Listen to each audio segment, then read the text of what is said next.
ये कहानी है ऋषि अत्रि और उनकी पत्नी माता अनसुया की। इनकी भक्ति ने तो देवताओं को भी हैरान कर दिया था।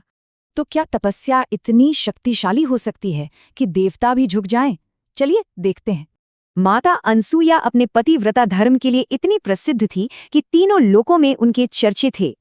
अब जब अनसुया की इतनी कीर्ति फैली तो देवियों लक्ष्मी, पार्वती और सरस्वती को थोड़ी ईर्ष्या हुई। तो उन्होंने अपने पतियों ब्रह्मा, विष्णु और शिव से कहा कि अनसुया के सतीत्व की परीक्षा ली जाए।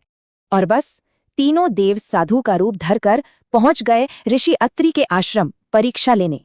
उस वक्त ऋषि अत्रि आश्रम में नहीं थे। अनसुया ने साधुओं का स्वागत किया और भोजन पर बुलाया। लेकिन परीक्षा तो लेनी थी, तो साधुओं ने भोजन के लिए एक बहुत ही अजीब शर्त रख दी। उन्होंने कहा कि अनसुया को बिना वस्त्रों के उन्हें भोजन परोसना होगा। ये तो धर्म के विरुद्ध था।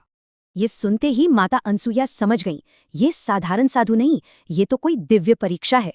तो उन्होंने अपनी तपस्या की शक्ति का इस्तेमाल किया और उन तीनों साधुओं को शिशु बना दिया। सोचिए जरा, जो त्रिदेव थे वो अब नन्हे शिशु बन चुके थे। क्या कमाल का नजारा था। और अब शर्त भी पूरी हुई। एक माँ की तरह उन्होंने उन शिशुओं का ध्यान रखना शुरू कर दिया। उधर देवियां परेशान हो गईं। वो फौरन आश्रम पहुंची और माता अनसुया से माफी मांगने लगी। उनकी विनती सुनकर माता अनसुया ने कृपा की और उन शिशुओं को वापस देवताओं का रूप दे दिया। अब तीनों देव उनकी शक्ति से बहुत प्रसन्न हुए।